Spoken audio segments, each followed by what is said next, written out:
All right, let's get started. Hi, everyone. Thank you all for coming. On behalf of CodeX and Stanford Law School, it's my pleasure to welcome here for this event on the law firm of the future. So my name is Roland Vogel. I'm Executive Director of CodeX. CodeX is the Stanford Center for Legal Informatics. We are a joint center between the Stanford Computer Science Department and the Stanford Law School. Our motto is legal empowerment through information technology. We want to research and develop technology that empowers all stakeholders in our legal system. So there's basically no day going by that we don't hear about the tech-driven transformation of our legal system. And sort of at the heart of our legal system is, the legal profession and law firms. And law firms today look very different than they looked only a few years ago. And we believe they will look a lot different in the not too distant future. And so today we have a wonderful panel of experts telling us about the law firm of the future. Before I turn it over to Roger Royse, I should actually say that this event is co-sponsored between CodeX and the Palo Alto Bar Association. So this is a first time for us to work with the Palo Alto Bar Association, and I hope it's the beginning of a long-lasting relationship. And also I want to point out, so we also put on several events. We have a weekly group meeting. We have a monthly speaker series. We do events like this. But our flagship program is the CodeX Future Law Conference, which will be on April 30th this year. And I hope you will all come for that conference. It's codexfuturelaw.com if you wanted to register for the conference. So, okay. So without further ado, I'll turn it over to Roger. Roger really did all the heavy lifting on this program. So thank you very much, Roger, for bringing us together here today. And Roger will introduce our speakers. No, you can speak for me. Okay. Well, thanks very much. I want to thank everybody for being here. So before we start, I was thinking the other day, I was remembering something that happened to me a long time ago. It was about 15 years ago, and I was at a meeting of the American Bar Association, and there was a fellow who was an accountant from one of the big 6 then accounting firms standing on stage. The topic was multidisciplinary practice, and he said, "I got to tell you, lawyers, something." He said, "There's been a war going on, and you lost. You lost the war. The accounting firms have now taken over your industry. And you know what else? You didn't even know there was a war going on, and it's all over." Well, that guy was a partner at a firm named Arthur Andersen. And there was a lot of hand-wringing after those comments. I remember I was a little alarmed. I was pretty much convinced that the practice of law, as we know it, was over. We came right to the brink as a profession.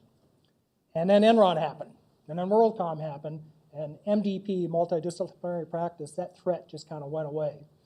Well, I kind of have that same sort of anxiety today.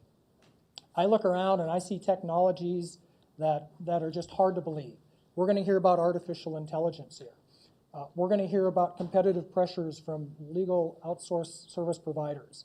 We're going to hear about different types of management systems. We're going to hear about some of the management systems that are applied to industries and manufacturing being applied to law firms because we have to be that efficient. And the trouble is that I think there's a lot of lawyers who haven't really quite gotten it yet. But that's not going to be anybody in this room by the time we're done. Now, I'm wondering, how many practicing lawyers are there here? Practitioners? And how many law students are in the group?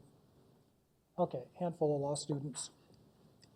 So hopefully this panel presentation is not going to be just another presentation on all the coolest, newest gadgets that are out there.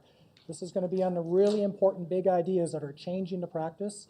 This will be a presentation on some things that you can take back with you to your firm and you can use. And for you law students, the things that you're going to need to know about to go out and compete in this profession. Now, I happen to be the president of the Palo Alto Area Bar Association. We're co-sponsoring this presentation tonight. I'd like to thank Stanford Law School and CodeX for making this possible. It's the first time in a long time that we've done a presentation with Stanford Law, and we've been around since 1934.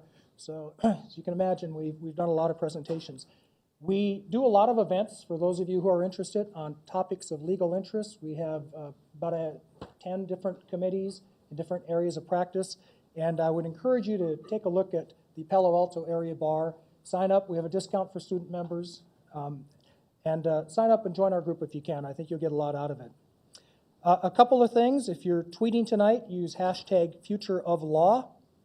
And make sure to like our Facebook page and find us on LinkedIn and join our group. So with that, let me just, the format here is I'm going to go ahead and introduce the panel. I'm going to give everybody an opportunity to say a few words, maybe show some slides, give you an idea of who they are and why they're here. And then I'm going to launch into questions, and then I'm going to turn it over to the audience, because I know you're going to have lots of questions by the time we're done. We can, actually, I'll introduce a few people. So you all know me. I've introduced myself. I'm also a practitioner. I have a law firm in Palo Alto. It's a Royse law firm. We're about 22 lawyers. We're a general business law firm. I started out as a tax lawyer. Our firm is general service to the startup middle market community. Also very active with local bar associations and organizations. And this is a topic that I've spoken on before. I'm very interested in. We're in the process of putting in place some of these legal Lean Six Sigma processes ourselves in our firm and implementing some of the technologies that you're going to hear about today. On my immediate left, Vivek Wadwa, he's a fellow here at the Rock Center for Corporate Governance at Stanford University. He's the author of How Tech Will Eat Law. So I'm really interested to hear what Vivek has to say. He helps students prepare for the real world. He lectures in class, and he leads groundbreaking research projects.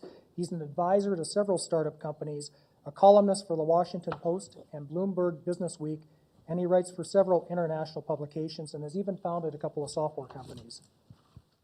Natalie Pierce from Littler Mendelson. She is going to talk to us about the Case Smart Litigation Management Solution. Natalie is a winner of the Innovator Award from the Recorder for Case Smart. In her law practice, she advises employers of all sizes, from startups to global corporations, on all aspects of employment law, focusing on compliance audits, workplace policies, and procedures. She's also a litigator and represents corporations in all types of employment litigation around the world. My old friend Ray Gallo is also a litigator. He is also a winner of the Recorder Innovator Award for his development of Gallo Digital's Leverage, which is a software alternative to class action lawsuits. And if you think about it, it had to happen eventually, right? It's one of those great ideas that once you hear it, you say, that's so obvious, why didn't I think of that? Ray is a litigator. He's negotiated many win-win deals for his clients. He's got a very large percentage win at trial, reflecting not only his skills as a litigator, but his dedication to careful planning, determination, and judgment. Ray is also featured in the book. This isn't in his bio, but I know this because I read it. Never Eat Alone. So that's another claim to fame, giving advice on how to network. Graduate of Yale University and UCLA Law School. Derek Bluford is the president and CEO of Quick Legal. It's an online and mobile legal advice platform. I'll let Derek tell you more about that, but this is a technology that is doing some very big things. It is very much on the cutting edge, and anybody who understands that this is how people communicate these days, this is how they engage with the internet, this is how they engage with pretty much the whole world, will understand that it's just a very easy step to have your lawyer on your phone. And that's what Derek's technology allows you to do. He's been featured in the Business Journal, California Lawyer, and several other publications.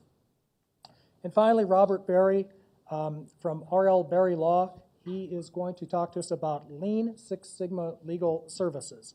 And if you've not heard about that yet, this is something that is really going to open your eyes about a new way to deal with processes. He's a business law lawyer and in contracts and commercial management expert focused on B2B and outsourcing transaction for financial services, technology, and manufacturing enterprises, and has served as outside general counsel to small business. Okay, could you, Oh, did we get the PABA site up? Why don't you put my slides up? So I just want to introduce the topic just by mentioning a couple things. Now, honestly, I want to show you a slide set that I put together about a year and a half ago, and I came to look back on it, and it's like almost everything in my slides is obsolete by now. Things are moving so quickly. Next slide. But there are a couple of themes, and I'm hoping that our panel will hit on some of these themes. We talked about multidisciplinary practice. That's the idea that accountants can do legal work, that HR companies can do legal work. It went away, it didn't go away, it paused, and it's back. We're seeing it now in practice. I can tell you as a practitioner that our competitors are not only law firms, they're also large professional service organizations that are bundling services. It's something that the technology is allowing them to do. The regulatory environment hasn't quite caught up yet, but it has in other countries, and as we speak, in other states. Managed firms, the way that law firms are being managed is changing. Crowdsourced legal providers, and this is a technology solution. It's very easy for people to go online and find a lawyer or to find a legal solution in a number of different ways. I don't know which of those technologies will win. I'll just tell you there are a lot out there that we're either a part of or we're competing with. Outsourced legal, you'd be surprised how many U.S. lawyers are in Manila, the Philippines right now, doing U.S. work. And for the law students in the group, that's who you're going to be competing with as a first-year lawyer. It's something we really need to be aware of and need to deal with. Non-lawyer management and ownership. The rules of professional conduct don't allow that in California. They do allow that in other countries. And there is the possibility of publicly traded law firms coming. And talk about a fierce competitor. Wait until we have publicly traded competitors out there. And then finally, what I'll call retail law, and that's just how easy it is. You can go to Sam's Club now and have form a corporation. That's what I do for a living. I form corporations as a lawyer. You can go to Sam's Club and get that. Those are the kind of things that technologies and new legal systems are enabling. So with that, I'm going to save the really big topics for you guys. That's sort of the general environment. And I'd like to turn it over to Vivek first to talk about how technology is going to eat law. The good news is that Roger gave you the good news. He's sort of 50 years behind the times, according to my estimation. Okay. Can I borrow the mouse? I'm going to give you a crash course in technology, in exponential technology, and in artificial intelligence, so you understand how dramatic the changes we're headed into are. First of all, what is exponential growth? We're human beings. We think linearly. If I ask you to tell me how far 30 steps is, all of you can take a pretty good guess. 30 steps is about 30 meters or so. If I ask you to tell me how far 30 exponential steps is, I doubt anyone in this room will have a clue. You're just mere lawyers. 30 exponential steps is 1 billion meters. Do you know what 1 billion meters means in English? 26 times around the planet. How technology is advancing is not linear. Technology is advancing exponentially. This is called Moore's law in the computing field. We've seen the processing power of our computers double roughly every 18 months for the last 100 years almost.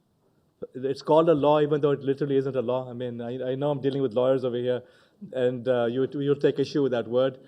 It's really a guideline. It's really an observation of how technology has been moving at this rate. Let me put this in simple English. Here's what you get for $1,000. As of 2010, for $1,000, you get the computing power of a mouse brain. At the rate at which Moore's law is progressing, for $1,000, you get the computing power of you, a human being. By 2050, for $1,000, you get the computing power of all of humanity combined. That's what Moore's law means. Now, there are debates, there are disputes, there are violent disagreements in the computing field about whether Moore's law will hold up until 2050 or not. That's the good news. The bad news is that there are no disputes about whether Moore's law will hold up until 2020, 25 or so. In other words, give it 10 years, and the things you have in your pocket are going to have the same computing power as you do. And do you know what the advantage that these devices have? They communicate with each other at gigabit speeds. They share knowledge. They store all the information that they're gathering, and they can be upgraded. We human beings have not had a software upgrade for 100,000 years. So this is how technology is advancing. And I got news for you. It ain't just computing. It's everything that computing touches, including artificial intelligence, robotics, networks, sensors, synthetic biology, genomics, digital medicine, nanotechnology, 3D printing. I can go on and on and on. We are on an exponential curve. Anything that gets touched by computers now is going exponential. And that should scare the crap out of you. I'm going to tell you what the implication of that is. First of all, when you have more than one exponential technology and they converge, 1 + 1 = 11. So it's not enough that you have technologies now advancing exponentially. When computing and telecom and consumer electronics merged, we got smartphones, we got smart TVs, we got games that are lifelike. This is the convergence of multiple technologies. When computing, medicine, and sensors converge, you get breakthroughs in genomics. As of this year, to sequence a full human genome costs about $1,000. 14 years ago, it cost $3 billion to do the same. What happened was that we became software, and the software has become deciphered. At the rate at which genomics is progressing, which is twice at the rate of Moore's law, within 5 years, I will have a smartphone case that does a complete human genome sequence, which means that we can decipher, decode any human being instantaneously, practically. That is what is happening with this competition. The big announcement that Apple made about 3 months ago wasn't that it had a bigger iPhone. What Apple announced was that it became a healthcare company. It announced HealthKit, and soon going to announce the Apple Watch. The Apple Watch is a medical device. Apple is getting into the medical devices business, and soon it'll be in the medical business itself. And Apple isn't the only company. Microsoft, Google, Samsung, you name it, they're all competing to now own the field of medicine, a $3 trillion industry. And then you have artificial intelligence. When you combine AI and sensors and computing, guess what you get? You get self-driving cars, you get humanoid robots that can detect human emotions. This is how technology is advancing. Now, look at what happened to video software. What cost $2 million a few years ago now costs about 60 cents. Actually, it's free. Information, knowledge, everything, the cost of everything has dropped precipitously. The NASA's Apollo guidance system, which was launched in 1966, had a 2.048 megahertz chip. Something that's equal to what you have in your musical greeting cards. That's what we spent into space. Forget about the Apollo guidance system. The Curiosity rover had a 200 megahertz processor, which is 1/7 of what you have in your smartphones. That's what's in space right now. It has a whopping 2 megapixel camera on it. That's what we're oohing and eyeing about on Mars right now. This is the history of technology. You might be skeptical, but it took, Roger and I were talking earlier about the advance of Robert and I were talking earlier about the advance of technology. He talked about thousands of years. It took thousands of years to go from agriculture to pottery to the plow to mathematics, the Watt engine. But over the last 200 years, we've had major advance after major advance after major advance. This is the curve we're on right now, is exponential. And here's what it means to AI. What AI is machines doing the types of things that humans do. We thought AI was dead. In fact, Roger was commenting on his, 25 years ago you were learning about AI and dreaming about it. We thought AI was dead. AI is not dead. AI is everywhere. AI is in our air traffic control systems. It's in our games. It's in Siri. It's in Google Maps. It's in everything we do now has AI. You recall IBM Watson that defeated the smartest human beings you ever came across? That was AI. And this is what else AI can do. That game over there, Mario Brothers, some researchers in Germany programmed it with AI. Mario is aware that if he steps on Goomba, Goomba dies. And Mario hesitates to step on Goomba. This was done last year in Germany. That is what AI is all about. Those humanoid robots are about 5 years old now. You should see the new versions of these technologies. They haven't even released videos of those technologies because they've advanced so much further. IBM explains it very well. They basically talk about how we've gone from the tabulating systems era to programming systems to now cognitive systems. In other words, computers are learning knowledge right now. They're not rules-based as it used to be. It used to be that when you wrote computer code, you would write computer rules, basically lines of code. Now it's about gathering large amounts of knowledge and disassembling it and reassembling it in different ways. This is the new era of cognitive computing. So the same IBM Watson that defeated human beings at Jeopardy, it went to cancer school. It went to oncology school. It learned everything there is about oncology. This is how it works. Now, this is a very complex chart about how Watson learned oncology, but I want you to put this in perspective of law. Oncology is 1 billion times more complex than law is. How do you decide what's legal or illegal? There's no such thing as laws, really. In the US, it's case law. You basically look at precedent and you analyze that. How much precedent is there? You could probably have a library that fills this room with all the knowledge that there is about law in the United States of America. Guess what? That's a little microchip in your pocket. It's a flash drive you could have all of that knowledge on.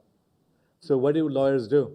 When you have to analyze whether you're going to win a case or not, you go through case history and you try to find precedent for something that was decided by a different court 10, 20, 30, 50 years ago. And then you try to prove that your case is valid because this is with the decision that was made earlier. How long does it take you to do that? It takes you hours, days, and then also you're human beings. You can only process limited amounts of knowledge. Well, guess what? What if you now programmed Watson with every case that happened and every outcome from every court in America since the beginning of time? You would have a computer that could defeat the brightest lawyers at Jeopardy, which is the equivalent of Jeopardy. That's what you could have within 2 years from now if we started programming Watson up with all of this case history. And that AI-based lawyer would be better by orders of magnitude than any human-based lawyer that exists today. And guess what happened with Watson? It took about 5 years to get there, but Watson is now more precise, more accurate than human beings are. Human beings have an accuracy rate in oncology analysis of 75 to 84%. Guess what? Watson is at 95% already. At the rate at which it's progressing, once we start getting more medical history with the cost of genomics dropping the way it has, and now with electronic medical records being a law in the United States, and with all of the data that we're going to be gathering from our smartphones, the Apple Watch, the Samsung Watch, the Google Watch, the Microsoft Watch, everything around us is going to be gathered and uploaded. That 95% accuracy will be 99.999999% within 5 years from now. Then what happens? What human being can compete with Watson in oncology? What happens when you have the equivalent AI-based Watson? Are you going to be able to stand up to Watson? I don't think so. Watson is not only learning English, it's also learning Japanese right now. So Watson has an advantage of not being bound by our culture, our norms, our language.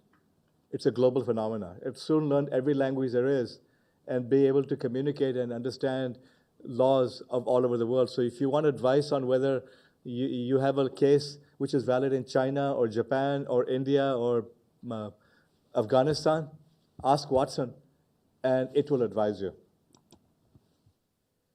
Watson has many more uses than medicine. It's stock trading, legal document discovery, as I said, security, intelligence, law enforcement, new food recipes. Watson actually studied everything about human food, and it's created many new recipes which expert chefs think are exceptional. It's also composing music. And AI is running Hong Kong subways right now. AI is everywhere, and it's coming. It's going to take your jobs away. All right. I'm going to kill myself right now.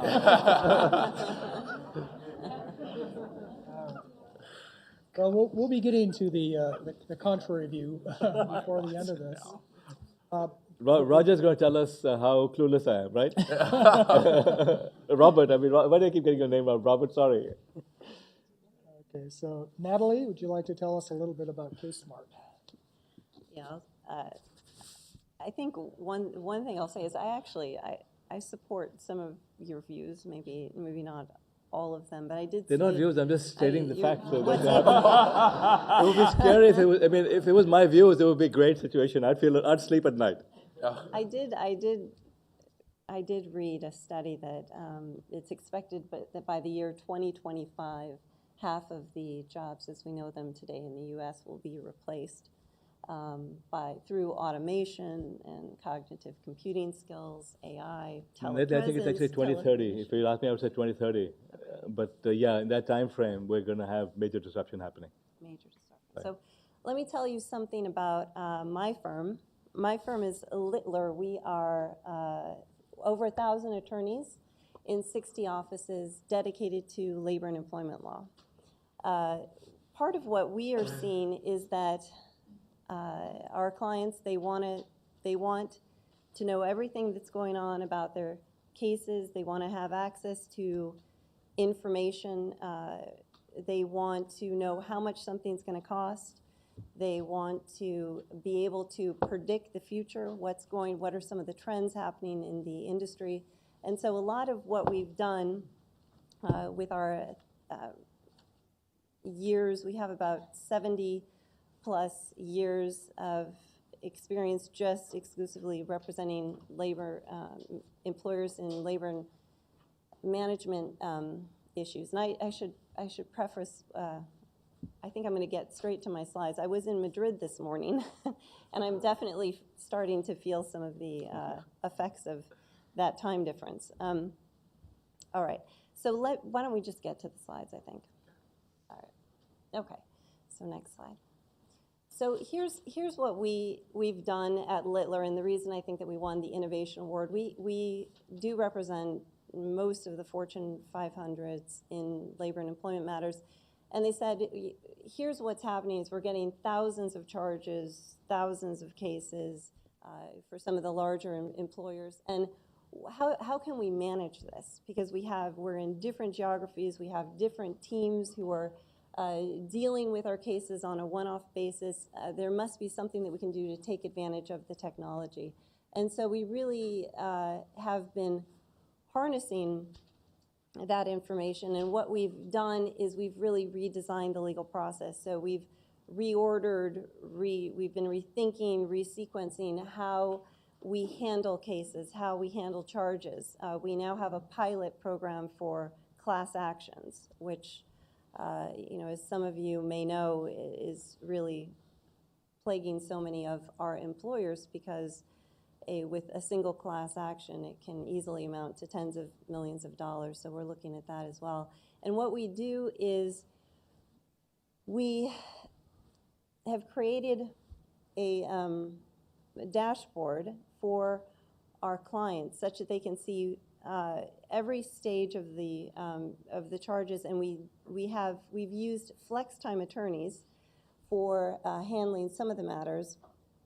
And that is, the average flex time attorney that we use has 13 years plus experience working with our firm or working in-house, but they are Littler attorneys, and they are dedicated to the clients whose teams they work on. And so we've been using this particular technology to handle tens of thousands of cases. And I'll show you a little bit of what it looks like from the client perspective. We'll go to the next slide.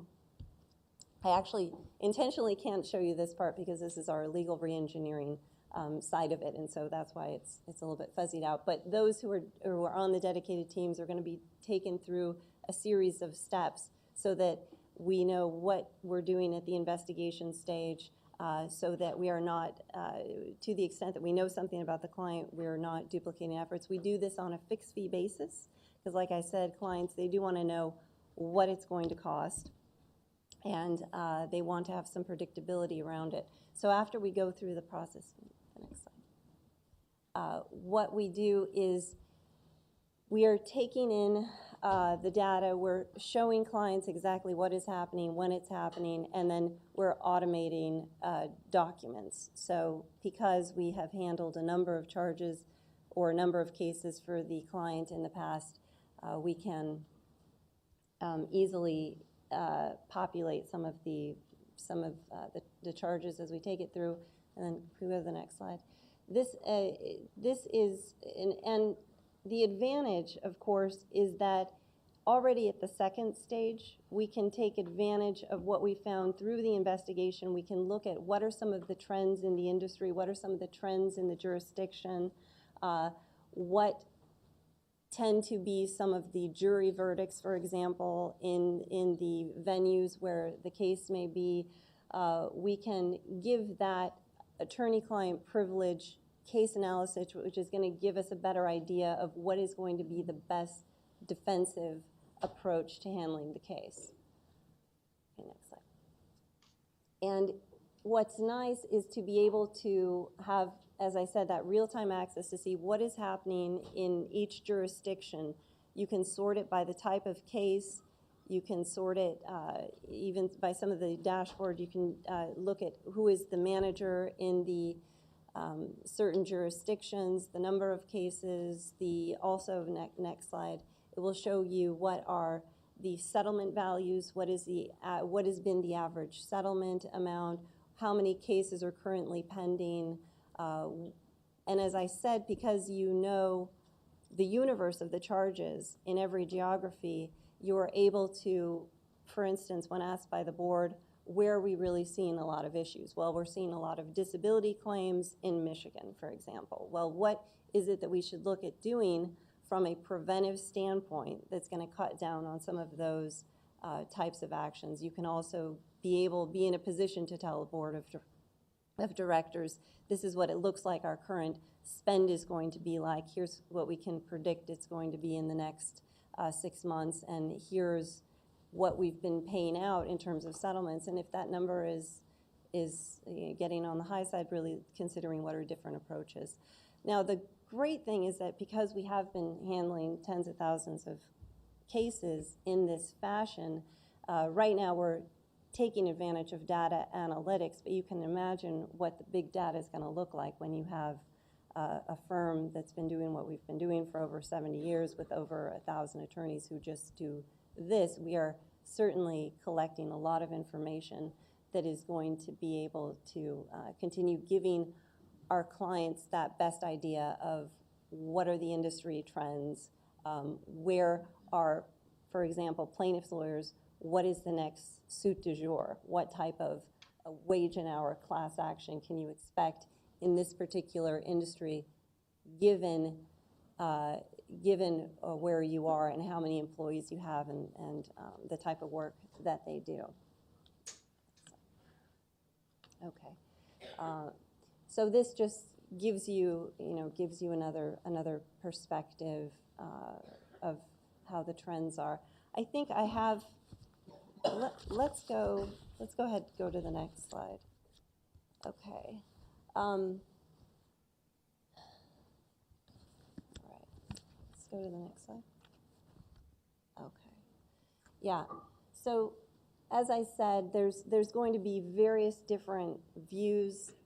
What's nice is that you can dial it down as far as what stage we're in, what's happening, where you can really, a client can go in and they can dial it down, get into any part of the process and sort of see which documents have been collected, which legal issues are out there. We've also created a virtual binder for case management purposes that is going to allow employees real time to pose questions to the team. So we usually have a dedicated partner, a dedicated associate, and then dedicated knowledge management attorneys who will work with dedicated flex time attorneys. What we are seeing is that this is leading to a decrease of about 10 to 30% decrease in spend on the litigation matters that have been handled, and very significant savings on the charge side, just because we will do it for a fixed fee, and that gives the predictability and certainly the cost savings. Okay, next slide. Yeah. I think that's, this is a very lengthy presentation. I'll just stop Okay, there. all right. Well, thank you very much, Natalie. So, That was really, really fabulous for somebody particularly for somebody who's been up since 10 p.m. our time. I'm struggling. And we get compared notes, actually. I've only been up since about 2:30 our time, so. So we're about to flip things. This is a big defense presentation. I'm about to give you a big plaintiff's presentation. Natalie and I are natural rivals, and I'm going to walk around because I'm tired of sitting down, and I hate slides. Could you pull up our website, though, and hit refresh? And this is going to be a 9 minutes, Roger, version of an hour presentation, which I've never tried before, so we'll see how it goes. There we go. Can you hit refresh for me? So I am thrilled to be here, and what a great audience to do this for. I wish we had time to get into like the really academic stuff that's involved and what we're trying to do, because there are these fascinating ethical questions and practical legal questions. But instead, I think since I have 9 minutes, I'm going to tell you a story, and it is a hopeful story. And I'm even hopeful about what Vivek was saying, because if I can be replaced by a trained SEAL or a computer, there are so many other things that I would love to put my mind to. That would be just fine with me. I've been trying to get out of the legal biz since I dropped out of law school after the first year. But obviously went ahead and finished, and that's a whole other story. So this story begins with in 2007, June, when my wife handed me a copy of the San Francisco Weekly, which had an article called Burnt Chefs in it, which one or two of you may possibly have read or recall. But it was a story about a school that, and I'll say allegedly, according to the interviewed students, according to the article, had led students to believe that they could become chefs in about 15 months by paying, I think at the time it was $45,000 for a 12-month course of instruction and a 3-month unpaid internship. Which made good economic sense if you believe you're going to be a chef when you graduate. However, when you graduate, you actually get an entry-level job at the same pay you would have gotten had you not gone to chef school. And in fact, lots of employers don't want to hire you now because now you have an attitude and a lot of debt that you can't pay on the wage that the job they're offering you does pay. These cases had been out there for a long time. Smart class action lawyers had been turning them down. Why? Because only a wild man like me would think you could possibly certify a class. But as my wife said, maybe you could help these people. So I called up the reporter and I said, I don't know if I can help these people, but I do this kind of work, and I'd be willing to talk to them if you care to refer them. So a few people called me, and we looked into it, and there was really very low likelihood we could certify a class, but we thought, well, we'll take a few people. We'll try and get a little momentum by having a number of claims, and then if and when we lose on class certification, we'll still have a case and a chance to recoup the work we'll have done by then and not lose our shirts completely. Plaintiff's lawyering can be profiteering, as you all know. It can also be do-gooding of a most injurious sort to one's own purse if you don't happen to get lucky or work hard on the other side or whatever it is you need to do. That evolved, and again, I'm going to try and condense things a bit, but we proceeded with that case, and somebody posted my fee agreement and my questionnaire on MySpace. This is 2007. People started sending me filled out questionnaires and signed retainer agreements, people I had never talked to. I had no ability to handle. People were calling me saying, did you get my questionnaire? Did you get the documents I sent you? And these are not the highest functioning people, some of them, you know. No, I didn't get anything from you. Who are you again? I'd love to be able to help you. That was terrifying. Meanwhile, the litigation is proceeding. And it became pretty clear to me that there was a real shot, as all expected, we were going to lose on class certification. So what are we going to do? And ultimately, what we did was we built an application, which is what this is about, which automated the processes of screening, interviewing, signing, communications, and generally keeping informed the people that we hope to represent or would have to represent if we couldn't settle on a class basis. We had the class list. We obtained that in discovery, so we had the right under modern interpretations of lawyers' constitutional rights to actually communicate with the world, to let people know that we were in fact willing to be retained. And with all that in place, that case settled in late 2010 for $40 million, which sounds like a lot of money. It was not when you consider the injuries, but there was so much at stake, and nobody had ever gotten anything like that much in a similar case. So the technology and the threat of its implementation actually drove a result. Some relief for people who desperately deserved it that nobody in a similar circumstance had ever gotten before. So that was a good thing, and it got better from the plaintiff's side, and really better for Natalie and her partners too, because this model that we've developed is making a lot of things possible for plaintiffs, which provide employment for defense lawyers too. Defense lawyers have this strange habit of trying to kind of do too much to help their clients, like to completely try and wipe plaintiffs lawyers off the planet as if that would be good for their businesses, which of course it's not. But anyway, this same period, as some of you know who do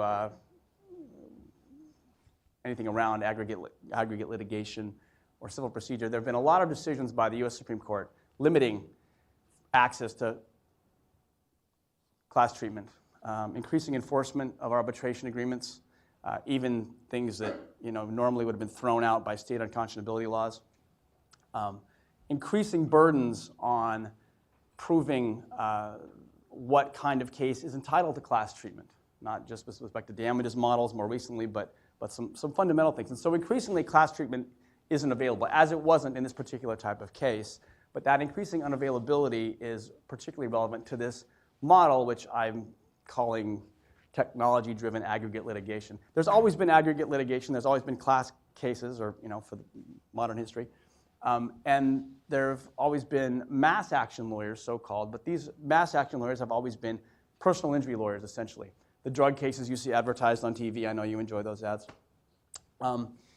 Those usually are cases where there's at least, maybe it's 50, maybe it's 100, maybe it's a $200,000 threshold before there's enough at stake that given the care and work that's required to handle any individual claim, a plaintiff's lawyer can afford to take that case, even though he's got a lot of them to spread the millions of dollars in discovery costs across and so forth. You still have to have enough individual claim value to deal with that individual and his or her personal needs and so forth.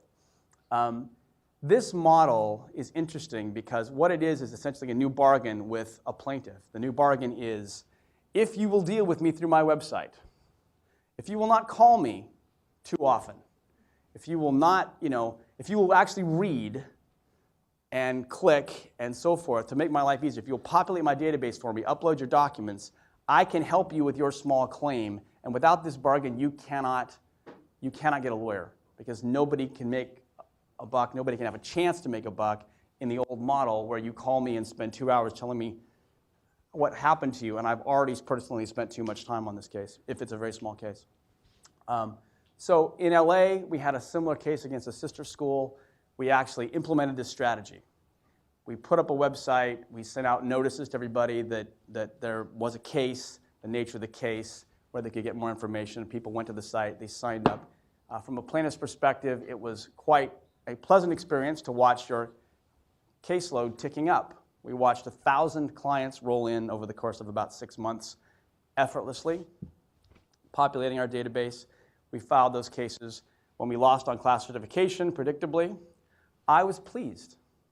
I was pleased because class actions have always had their shortcomings. You don't get to put on the best evidence, just the common evidence. The class members, with whatever settlement occurs, if there is one, pre-certification pays a discount for certification risk. People get payouts who don't care and who might actually not justly be entitled to one. People who don't make claims give releases anyway. There are all kinds of downsides to the class action model. It is rough justice. This is a little more precise. It's a little better for those reasons. But in the end, this is an access to justice issue. By making it more economical, we can represent, and help smaller cases, plaintiffs in smaller cases than is otherwise possible. And in that particular case, it has worked, and we're about to do it in a much bigger way. But in that case, we had 50 claims that were still subject to arbitration. It worked out. We filed a bunch of those. People started to talk about this arbitration swarms. You can't consolidate them because the clause prevents it. Defendants are doing everything they can to prevent an economical approach to litigation. You have to keep them separate. We're going to make it as expensive as possible. But guess what? That gets turned on its head if you have an attorney's fees clause. We get in on the first one. We won the first one. They paid on a claim they could have settled for 30 or 40. They paid 60 on the claim. They paid our attorney's fees of 150, and they probably paid their legal team $300,000 or $400,000 to defend it and lost. And if they lost another one and had been 0 for 2, that publicly traded company would have been apparently insolvent. So guess what? They settled the rest of those, and ultimately we were able to settle the whole 1,000 claims plus some others. I'm probably already over length. Yeah, sorry. My article from the November edition of California Litigation, there are copies up here for anybody who would like more detail. It's also available for download on our website at gallo-law.com. I'm sorry, I don't have more time. Okay, thanks, Ray. Derek, Quick Legal. Yes.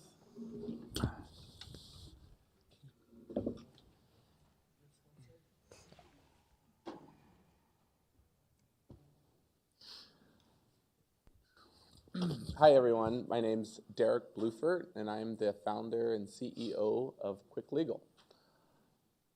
Can you press play? I'm going to show you guys a quick video real quick. Go one back, and then there should be a play button on there.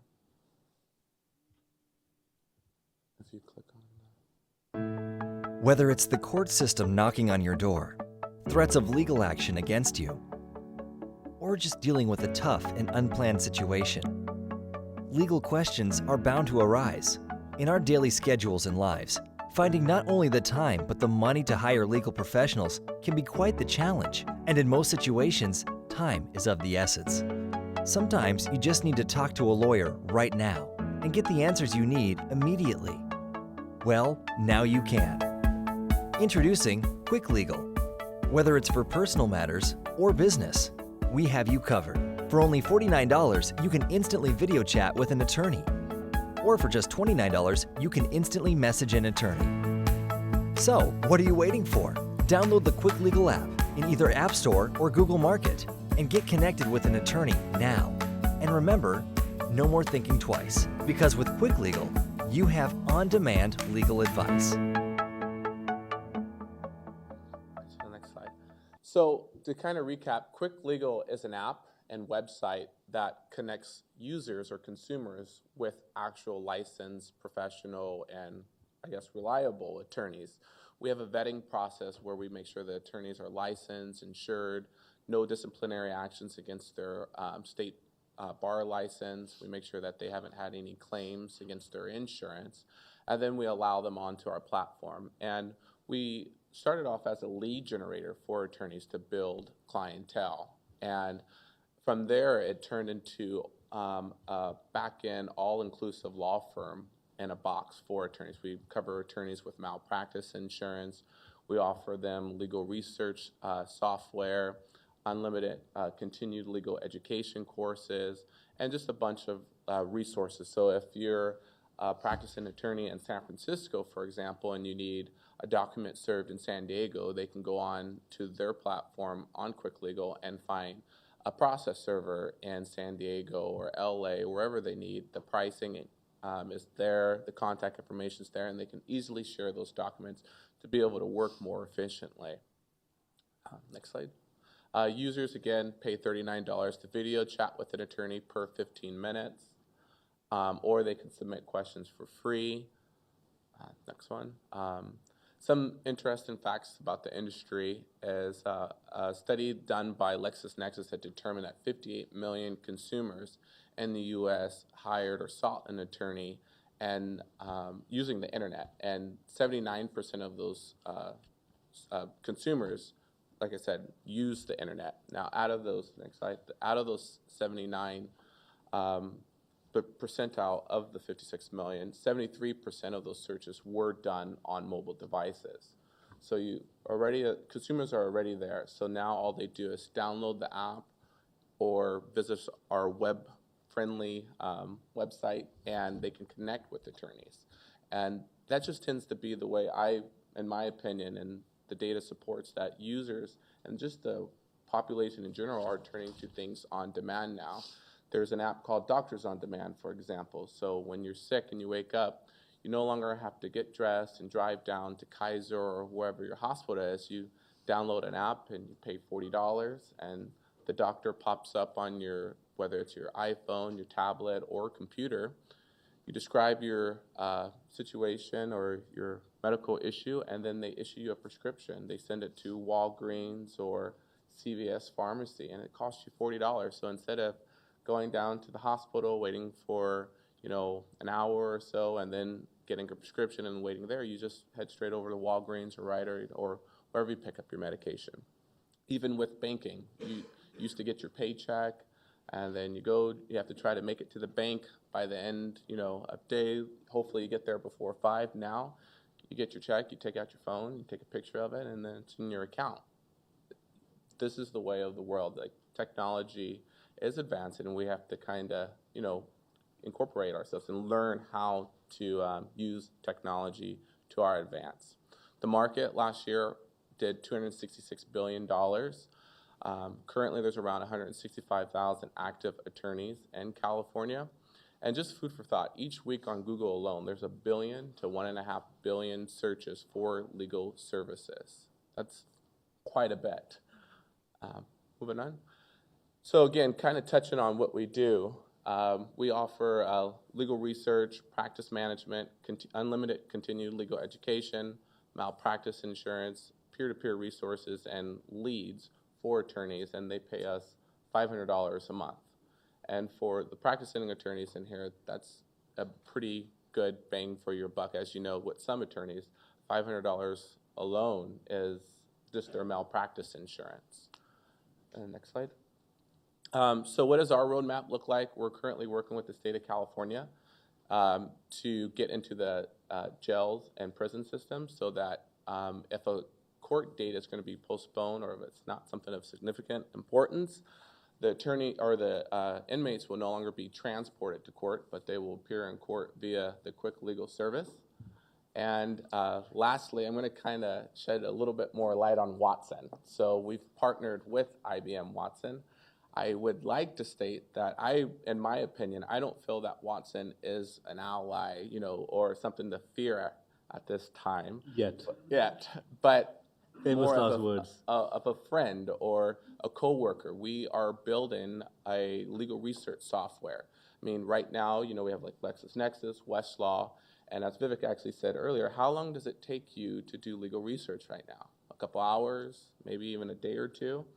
Like, how does it sound getting what you need within 5 or 10 minutes? That sounds like you'll be able to work more efficiently and quicker. So, I mean, at this time, I don't think it's anything to fear. And I just don't see it replacing lawyers, as state laws prohibit that, actually. Watson would actually have to go to law school, and even if it went to law school, which it would pass the bar, but I don't think that Watson would be able to actually replace lawyers. So that's Famous last words. We'll come back to that. Yeah. So, and that's my presentation, you guys. Thank you. Thanks. Robert, you get the last word here before we go into questions. So I'm at the other end of the table here because I'm going to be an antidote to a lot of the things that were said about replacing lawyers and stuff. I think I have a message of optimism here. First of all, I spent most of my career in technology. I spent a lot of time, in semiconductor, electronic manufacturing, and so forth. And a lot of the processes and methodologies that I employ sort of come out of that industry. So I sort of grew up with Moore's Law as it was happening. And, we're in the right place to talk about innovation, and many of us here serve companies that are innovating in the technology and systems area. But oftentimes we get a little enamored with the technology and the systems and that level of innovation, and we sort of forget about the process and methodology side, which what I would characterize as the human side. So, for example, one of the things that Watson can't do is it's not very good at serendipity. And it's not so good at making sort of non-classical associations among complex facts and things like that. And so, you know, innovation is a topic of discussion that we often think of as looking outwards, and the purpose of this panel is to turn that sort of spotlight on the practice of law and look at the practice of law as a subject of innovation. And if you sort of go down the table here, you know, I sort of look at the artificial intelligence as one end of the spectrum, and I look at your application as another end of the spectrum. And so what are the trends and so forth that are driving these things? One of the most important trends that I'm focused on is decreasing access to legal services. So as we become more litigious as a society and our life becomes more complex, our access to the legal process and courts and lawyers is actually reaching you know, expense levels where they're really out of touch for most people. So one important part of my practice is serving as outside general counsel to small businesses. And like individuals, small businesses typically don't seek legal help and don't, you know, sort of intervene with the mitigation and preventive measures because they don't know who to call, it's too expensive, they're trying to run their business and so forth. And so a lot of the innovations that I'm interested in are in the innovations of the practice of law that responds to the market trends. And one of the biggest trends, I think, that is driving the practice is access to the system and efficiency. So in the large enterprise, you know, your story about your large firm is the story that is being told throughout sort of the enterprise, large enterprise area where efficiency, waste, you know, the efficiency of methods, business process, reengineering, those kinds of things are sort of a ubiquitous feature of large enterprises. What I'm interested in is scaling those practices down to the small enterprise level and making some of the process and methodologies associated with large enterprise business process management available to small businesses. And so I've been billed here as a Lean Six Sigma guy, but really it's a little bit of a misnomer. Sometimes, in my view, innovation is not developing new tools, but it's utilizing tools that you already have. And so, for example, in the semiconductor manufacturing industry, Lean Six Sigma was a trend. It's been around for many years. And now that methodology is being applied in innovative ways. And one of the ways is to law firms. So all of this business process mapping that you saw with the Visio charts and all that kind of stuff is actually a technique that comes out of Lean Six Sigma, and it is directly applicable to any business process at any level.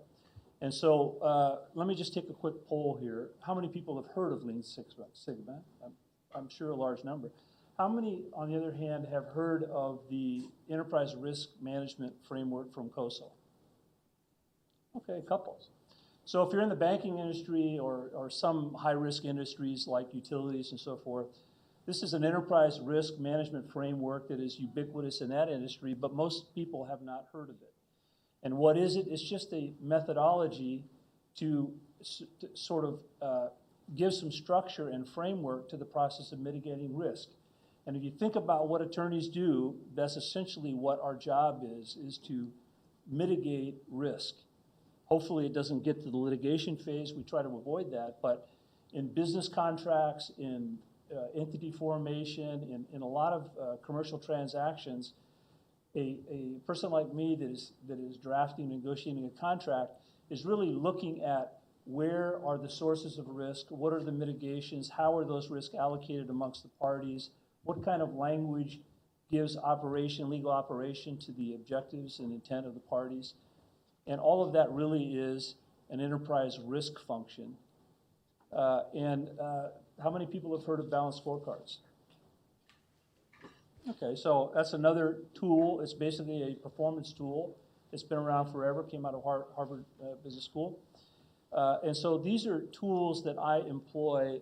Basically, they come from large enterprise, but they can be scaled and applied to small businesses and small firms. And I think that's another trend, is that the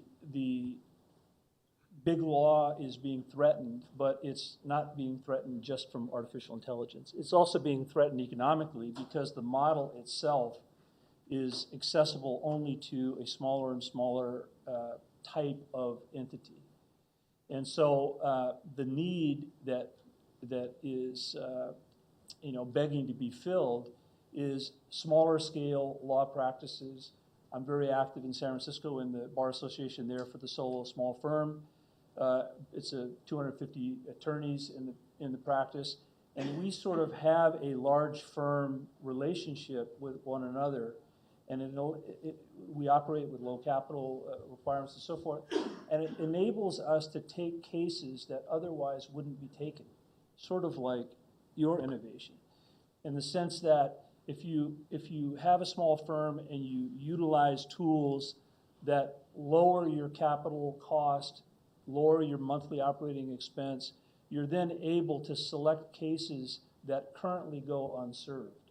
And I think that innovation is a hopeful sign for the practice of law, and especially people that are either coming from large firms and looking for a little bit better quality of life, or people that are starting firms. I think there's 250,000 licensed attorneys in California, so you can't, they're almost as popular as Starbucks. So as you are developing your practice, you're going to be looking at bumping into these competitive challenges and trying to carve out a place for yourself for your law practice. And so anyway, that's what I'm about. Okay, thanks very much. And thank you, panelists, for your 5-minute introductions. And so let me circle back and we've heard now from, I guess, 4 of the 5 here, I guess, have talked about using technology to enhance our practice. 1 of the 5 has told us how technology is going to be a threat to our practice. So let me kind of seize on that for just a minute here. Not long ago, there's this client. It's a 2-owner business, and they came to me and they said, we're both getting a little older. We need a buy-sell agreement. Can you draft that for us? Well, the 2 owners, I happen to know one of them. Doesn't get along with his wife that well, okay? And I noticed he hired a new receptionist, and she's a young, single female, and I know we're in California where half of all marriages end in divorce, the other half in failure, tell me. The other half in failure, never mind. The other partner, the last time I had lunch with him, he had 3 drinks, a little overweight. And having practiced law for 30 years, I kind of know how this story's going to end. So when I draft that buy-sell, I'm probably going to get the spouses to sign it. I might even make them get their own lawyers. I'm going to have some provisions around disability, and I'm going to be very concerned about the provisions that trigger all these buy-sell provisions around disability, divorce, that sort of thing. How in the world is Watson going to do that? Because it's going to be trained by someone like you who's going to tell it, and once it's learned it, it knows. Very simple. Which you just described as a series of simple rules that can be programmed into a computer. Robert, do you buy that? Not a bit. Good guess, sir. I mean, we were talking before the panel here, and I was saying, well, yeah, if the judge is Watson and the jury is Watson and the client is Watson, then Watson's probably going to do a pretty good job. But, your example is a good one, and that, I think, is a common experience for a lot of lawyers, I think, and that is you don't know what the client needs, and oftentimes a client doesn't know what they need. And probably the most important process is to get the client to state what their objectives are and to walk them through a process that helps them identify what they don't know, and you don't know what you don't know. And so I don't think it is it's a process where you can,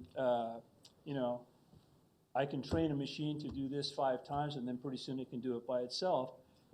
I don't think the practice of law is like that. And therefore, I think as important as technology and systems are, I think the process and methodologies and the human interaction factor far outweigh. If we can do research a lot quicker, that's a good thing, but that means I get to spend more time with my client. And I think in the medical field, it's similar. To the extent that I can do medical research quickly, I can spend more time with my patient. And I think that is my vision of what the practice of law So is. does Derek have the right idea? Let's use Watson like we might use Westlaw or Lexis and just kind of make it a tool that a lawyer might use.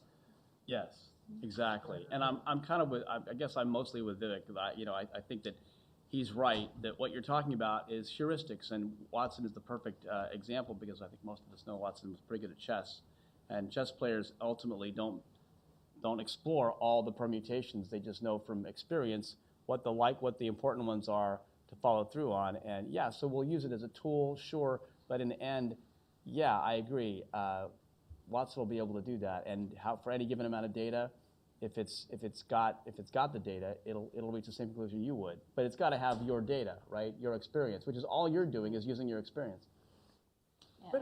Sorry, you had No, I was just going to say, you can only commoditize so much, right? And so we have, one tool that we have is called Smart Search. And so it's great. It's not related to KSmart, though it can be applied in handling KSmart cases. But it's a Google-like search, and you can just enter, mark a jurisdiction, mark an area of law, mark the type of information that you're after, and just run a search. Or you can just enter your search terms, and you can get that information, and that's going to be a great tool for you. And again, that's because we have access to the information. Of course, we're going to use it.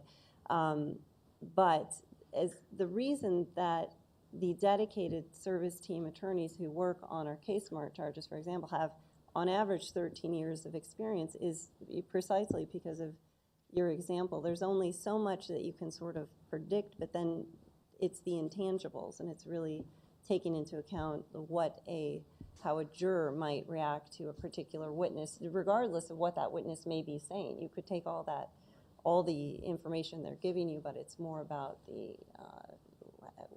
how you view their credibility at the end of the day. I saw a question from the audience over here.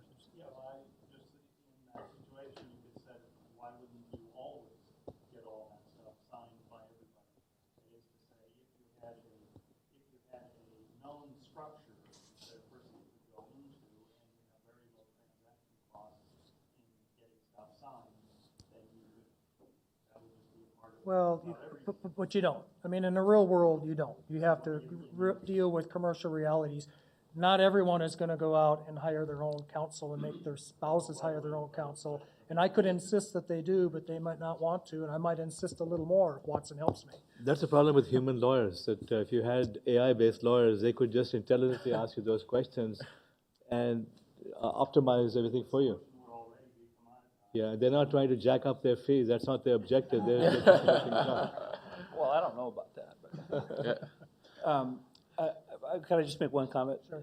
It is possible to write a contract that tries to conceive of every possible scenario that may occur. Yeah. And then every contract is 5,000 pages long. Well, you only have one, like on the stock exchange. You got one contract on the stock exchange. Right. That's the set of rules of the stock exchange, and then we transact. So the beauty of AI is that it'll learn your needs as well. It'll learn your business. And once it's learned it, it can apply it to different situations. Yep. With human beings, we see different lawyers for different purposes. One lawyer sees one part of our business and our lifestyle and habits and needs. Another one sees another set, and they don't talk to each other. So and AI has the advantage of knowing it all. It knows our financial situation. It knows what we have, where we have it. It knows our relationships. And so on. So it can automatically do that much better than human beings can. If I had a choice 5 or 10 years from now, I'd trust an AI over any of you folks any day. Well, Sorry, what you're talking about is what Robert would probably call variation, right, in Six Sigma language. And the problem is that here in this law school, you are taught to find variation. You're taught to find all those differences and why you can't commoditize what we're doing. And we got a panel of technologists here, I think. But you can't commoditize it. That's the catch. Derek, are you going to commoditize? There's a presumption that this magical device that you're conceiving of here is capable of knowing everything, and therefore it has all of the data that can be applied to the problem. In fact, you're saying it can be applied to every problem. And that is theoretically interesting, but it's not likely to be It's not everything. practical It's or knowing useful. enough about the relevant aspects of your business and your life, and then the gonna laws decide what's themselves to relevant. be able to construct this. This is simple stuff, baby stuff. Compared to Watson Oncology, this is simple stuff. You know, we got lots of questions in the audience here. You guys had your arms up first. Go ahead.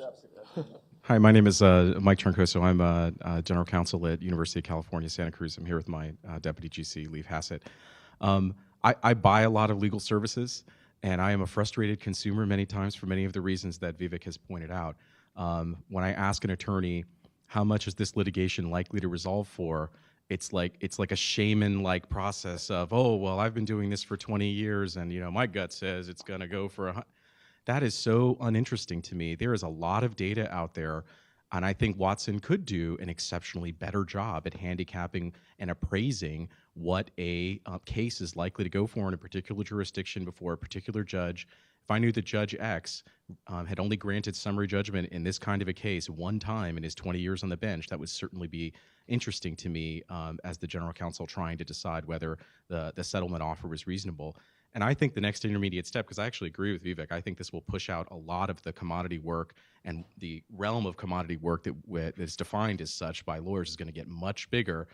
But I think where the rubber meets the road is when the cancer example that you gave, that melanoma is spotted 20% more often by Watson than it was a human doctor. If my attorneys in a couple of years that I've hired are not consulting kind of a predictive analytical analysis, I'm going to think that that's malpractice. And I think that standard is going to be the next standard, and I think that's going to be the turning point. I'd love to know your thoughts on that. That's exactly how it's going to go. It's going to start off with the attorneys having to use it to cover their butts, and then you'll come to the point that you won't need the attorney, because the attorneys just bullshit you. They're just trying to jack up their fees, right? Whereas the computer will be a more reliable source. This is the way I would, as a consumer, would think. Right. So you may be right, but you might be wrong. And so, one of the beginning places in a Lean Six Sigma process is something called voice of the customer. And thank you for that example of a frustrated consumer of legal services. You've got problems. The question is, what is the solution to your problem? Now, when you were talking about what your firm went through, I was thinking of a case study. This is also in Harvard Business Law. I didn't bring the site here. I can provide it for you. But this is a law firm that addressed this issue by going to a fixed fee structure for all of their legal matters. And that kind of model is a response that's just as valid to the kind of concerns that you're raising as any other. And in this particular case, they reduced the client legal cost by 20%. But it requires the client to do things that they currently don't do. For example, you have to bundle all your legal services in this firm because there's no way for the law of averages to work out if you cherry pick which ones you give to firms, and you have many firms. I worked at a bank for the last decade or so, and we spent about $40 million a year. This wasn't a huge bank, national bank, on outside counsel. And we did a Lean Six Sigma project looking at that expenditure and what was happening. And the result was driven by basically the feedback that you're providing. It's a social network referral process. How firms get selected is sort of like, I know a guy that's really good at whatever, and the fees are uncontrollable, and the consequences are not factored back into the selection, you know what I mean? So forth and so on. So the innovation that we're talking about here is in my view, more of a business process innovation than it is a replacement technology kind of a solution. That's my 2 cents. Let's get to a few more questions. Right here.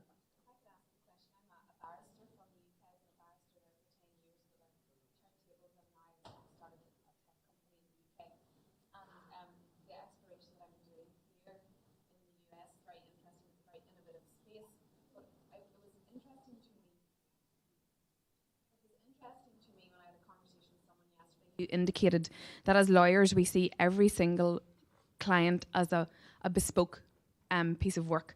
And I was a children's law barrister, so there were certain facts that did change and were unique. And therefore, he likened it to the fact that we give a Savile Row suit kind of service to every client when maybe they could buy a suit out of Macy's. And I wonder, is that something that strangles our ability to innovate our business model because we are giving a unique product to every client? Or is there a way to move on from that somewhat to give an 80% service to those people who can't afford platinum level services or Savile Row services, but they can get their 80% solution? And I wonder if the panel members have any comment on that. I would just start by saying that that's sort of what we're doing, right? We're addressing a situation where without an approach like ours, the client will get no lawyer. The client can't afford to pay an hourly lawyer. No contingency lawyer will normally take a case that small and that complex on contingency. So we're saying, look, if you'll deal with us in this way and understand the limitations, and there are, I can talk about all those, again, read the article, but yes, the answer is yes. That's exactly correct. Now, having said that, as everybody in this room who's practiced law knows, sort of consistent with Roger's earlier question, that there are these heuristics, there are these things that we learn over time, which maybe we aren't even organized enough or process-oriented enough to articulate, but we know this case is worth that much. This case is going to be a ton of trouble that isn't even related to the real legal question. There are these things that we know, which are why we don't usually want to do that. The client's going to call us and say, hey, what about this? And want to be talked to. And I love all my clients, but I also like to get home to my family, and I like to do work I can get paid for, and I like not to lose my shirt, right? So. Right over here. Is this on? Yeah. Yes, it is. So I want to get back to Watson replacing me. but first I wanted to mention, with respect to patent cases, you can get your analytics from Lex Machina, which rolled out of this law school. So Watson, so I'm a recovering patent litigator. I spent 25 years litigating patent cases, and I can see Watson, reading all the cases, comparing my facts to all of the facts in those cases, and writing some really good briefs. But I'd like your comment on this, because I think it's where do we draw the line between, which end of the panel. So now I negotiate settlements of patent claims and try to keep people out of litigation or get them out of litigation. That requires more of the reading what's tough to put in to Watson and more of the emotional. But you showed those nifty videos of the robots that are waving and doing more emotionally intelligent things. How is Watson going to replace my settlement negotiation versus my litigation? I don't think the negotiators are going anywhere for a while. And eventually we'll probably prefer robots and AIs to negotiate with each other because they'll be more rational than we are. They just fight it out. Derek, does your solution use Watson in that sort of context? Being that I'm partnered with them, I'm very limited to agreements. But again, I would stress that Watson right now is going in a direction where we're providing assistance to the attorneys and helping them be able to work more efficiently and effectively. And to kind of talk a little bit more about the bundled services, flat rates, I think that actually really is where law is going. I mean, right now, for example, if, say we weren't at Stanford Law, we're in a group and someone came up and served you, or you had a customer slip and fall in your store, you really can't reach a lawyer right now. You pick up a phone, you search on Google, and you can call the number. You're going to talk to a paralegal or a legal assistant, legal secretary. And if you do talk to someone, you're going to probably be able to come in at the earliest end of business day or in a couple hours. And it's just like, that does no good right now. I mean, if I'm stressed out, I just got served, or I just hit someone in a car or something like that, I have legal questions right now, and I want my answers right now. And I don't want to hear, how much does it cost? Well, it depends. I'm going to have to figure this out or that. I want to know right now. And I think definitely, as Vivek was saying, Watson will definitely take a turn where it's not B2B, but B2C. And, there's companies out there, LegalZoom, Rocket Lawyer, in which you can create a legal document. Now, on the other end, we're actually discussing earlier, as many problems as they can probably resolve, it probably creates as much as at the same time. But You know, again, Rocket Lawyer, I should probably disclose, is a partner of ours as well. But in integrating all of our service together where you can have a lawyer now available, and maybe in the future it might be Watson, but I like to support and state that it's going to be lawyers, and it's lawyers right now, that if you're doing a non-disclosure agreement for a business or for whatever the document you need, that it's a lawyer that pops up and says, well, you know, I have experience in this, let me show you and help you with this, and I can look over your document, and here you go. And this is the fee.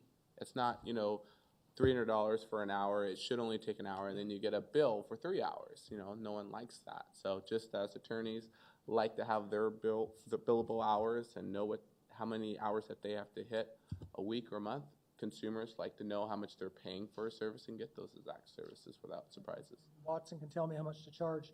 Any other questions? Right. Right here in front. So I think Oh, sorry, right behind you. I think one of the challenges that Watson or any of the AI solutions is going to face is that part of the profession, at least in the litigation context, is actually to argue for a good faith modification or extension in the law, which means that there's sort of a lot of creativity that can go on from there. It's not just a set of rules, but I do think that what you were saying about the predictability, especially of what a judge is going to do or opposing counsel is going to do, has a lot of value. And so, not to put you on the spot, Leslie, I know you're tired, but I guess I was wondering if your platform actually gives you the ability to sort of drill down into expected behaviors of opposing counsel, and have you gotten better results from that? Yeah, no, absolutely. You know, we don't have a Littler Watson, but we certainly take full advantage of data analytics, and like I said, we're to a level of big data. We're talking about hundreds of thousands of cases that we've handled that are labor and employment law. So yeah, you can drill down. This is what's going to happen with this judge in this jurisdiction with this opposing counsel, this number of employees, this type of a claim. Look at what have been the average jury verdicts. And, you know, to your point, people want to know how much that's going to cost. And so it's risky to do things on a fixed fee, but when you have all that information and you can analyze it, you can actually come up with a number that has some meaning. And so we certainly do that. Given that the cost of litigating a case has everything to do with what the defense is willing to pay, I assume your agreements with your clients, and you obviously probably don't want to talk about this, but have some kind of metric where there's some point at which they'll pay the settlement, because otherwise it becomes rational for them to proceed, whereas it's not, you know, because they've capped your fee. Can you talk about that, or probably not? Well, I mean, there's certainly different types of fixed fee models that we have. I mean, you're right. Sometimes the economics of it are such that, well, you know, we're already to summary judgment in this phase 2, and my cap fee is going to be $50,000 at this station. Let's go for it. But I don't know. We haven't found that to be such an issue, because it is a real partnership. Once we get to know the client and what the business needs are, and the precedent-setting considerations that accompany the decisions that are made, there's a lot. You know, there's a whole lot of strategy that goes into it. So we haven't had too much of an employer saying, well, let's just, you know, it's on your dime now. And it sounds like maybe your flat fees are actually staged flat fees. Staged flat fees, Okay. exactly. Yeah. Right here. So yeah, I have a comment. I'm Sanjay from Advisor. We focus on immigration law. In this space, even though a lot of documents, everything is a routine basis, everything can be automated, but our market research is showing that they want to talk to lawyer. The clients want to talk to lawyer. They want to get right advice, even though the automation can be done, which is very simple and easy. On the other hand, on a different vertical, let's say if I go to a lawyer to identify what are the 5 risk categories for me and come up with a contract or a bill, and if I go to Watson, if it takes like 20 minutes to identify, okay, based on your age, where you come from, all the details, come up with 20 other criteria which a lawyer might have not identified for 80% less of a cost, then the consumer has a different behavior altogether. Right, and I think that's going to be a challenge for the lawyers in general, but also I think the consumer will make the way for whether the technology runs rules or whether a lawyer rules in most of situations. So what about that, Ray? I mean, your technology really takes more of the human out of it than anything. You're leveraging, and you're not talking to people on MySpace anymore, I guess. Right. So, I mean, has that been a downside to this whole concept of leveraging tech? No, I mean, frankly, I love Vivek's view of the world, right? I mean, if we get that productive, a whole lot of our society won't have to work, right? I mean, if that's the way you want to think about it, or more likely they'll find more useful things to do. Of course, that may take some real thinking, right? Some real innovation. But I mean, I love this technology because now, you know, I've got all these mass cases, I've got all these new model cases. It's a terrific opportunity, but it's a lot of work, right? Can I get a computer to do that? Would that be great? It sure would. And one of the things our platform, for example, does is try and deal with that emotional issue that you're talking about. You want to feel like you're being contacted by the lawyer. So when emails go out, they're mail merged. John, I wanted to let you know a few things. Update, Ray, right? That took me to send out all 1,000 of those. That took me 60 seconds, 3 buttons, and the 2 sentences of typing, okay? And John, my client, took, Ray emailed me. I love that guy, right? And, you know, we've got a blog functionality. I used to spend all this time, right, trying to get these updates. You know, these are consumers, right? And 17% of Americans have reading problems, from dyslexia to they just don't read well, to they just don't read because they refuse to, right? I mean, it might be worse than that. And so I'd spend all this time to try and get, you know, the way I usually write, down to 10th grade, 8th grade, hard work for those of you who've tried it. And then I'd get an email back. What's this all about? Or a call. Hey, what's this all about? Really? I just spent 2 hours on that. So now I just turn on my webcam and I say, John, guess what's happening in the case? I wanted to let you know these 3 things. Now, of course, the guys who prefer to read because they are smart email me and they say, hey, could you just tell us? But I'm addressing the emotional issue, and people feel like they're getting attention, and they're having a relationship with me, even though it was a video, it was a mail merge. It helps. And I assume Watson will be more than smart enough to do that for me sometime soon. Time for another question? So yeah, well, let's take this one back there. By the way, Watson is just one of many AI technologies which are progressing. We're using Watson generically. Good. Yeah, point that out. So I'm a software engineer, and I worked on one of the tools for early case assessment. And one of the important aspects of it was predictive coding, where it predicted which documents to focus on for the lawyer. And of course, those algorithms can have bugs, and they can completely predict wrong. And because it's AI, it goes by learning. So it can also learn wrongly as much as it can learn correctly. And once it goes in the wrong direction, it's a very difficult problem to solve.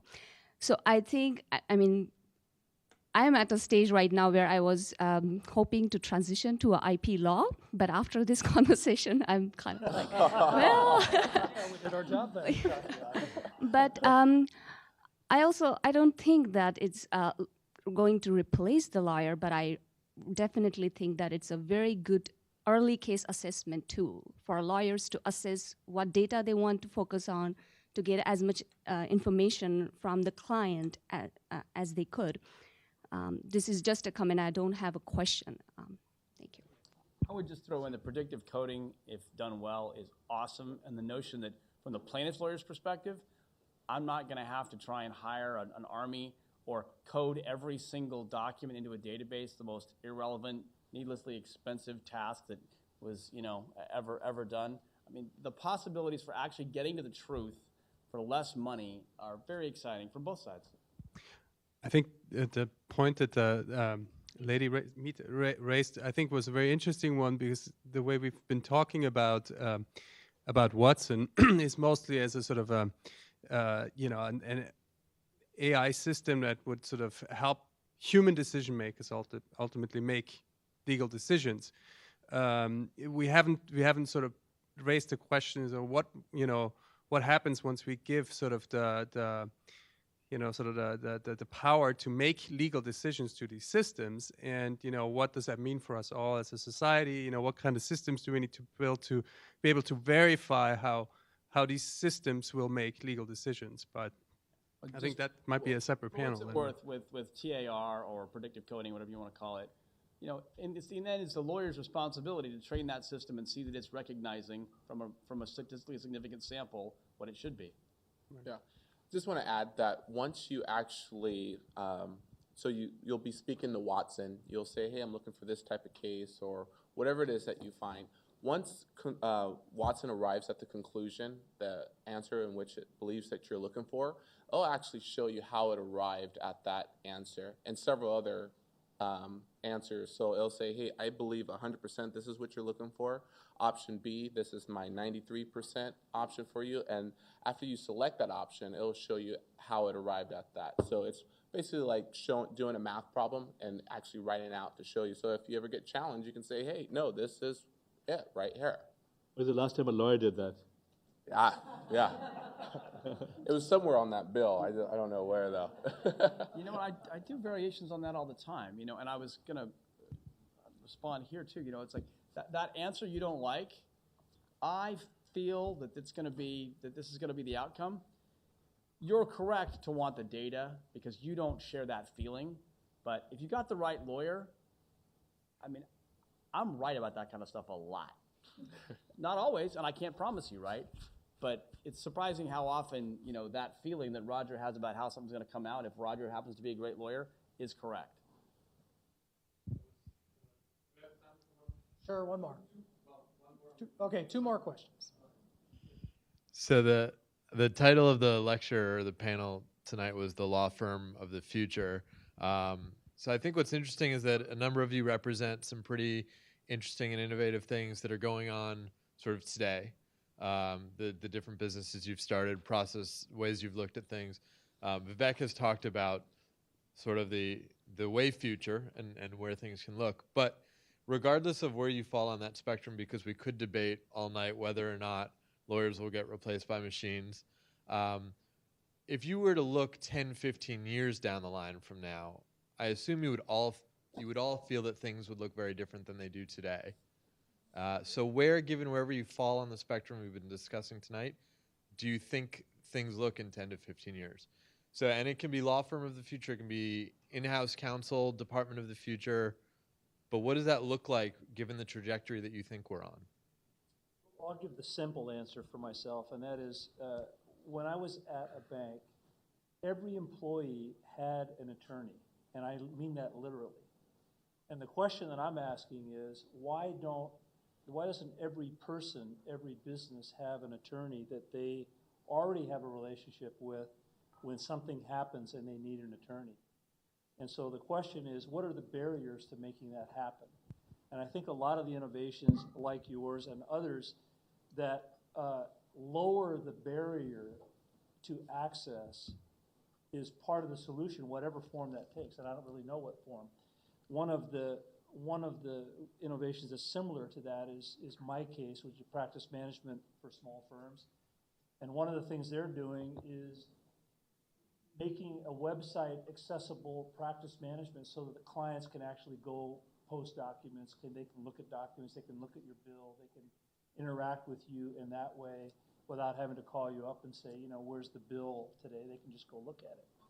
So things that allow people to have a lawyer like they have a doctor is, I think, where the practice of law is going, at least for a guy like me.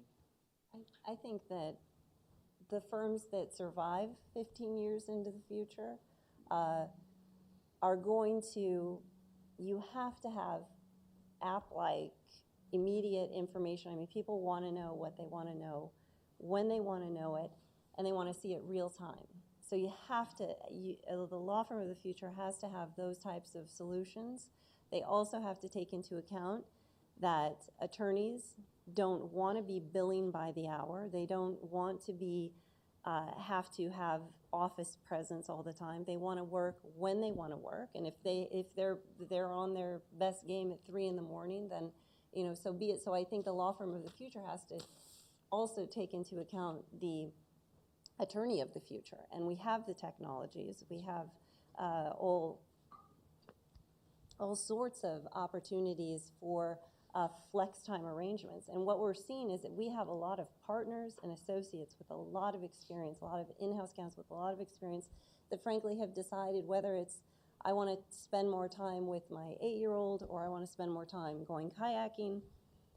They just don't, they want to have that sort of flexibility. So I think that's going to be critical for the law firm of the future as well. I definitely agree with Natalie. And I think to kind of elaborate more on what Quick Legal does right now, providing services to the attorneys, as we provide that all-inclusive law firm in a box. So the attorney no longer wants to be, restricted to his desk to work, And right now, some attorneys, smaller firms are left with, having several vendors. They have LexisNexis, they have their continuing legal education provider, they have their malpractice. They have several vendors and subscription services, and we've taken everything and we've incorporated it into one place.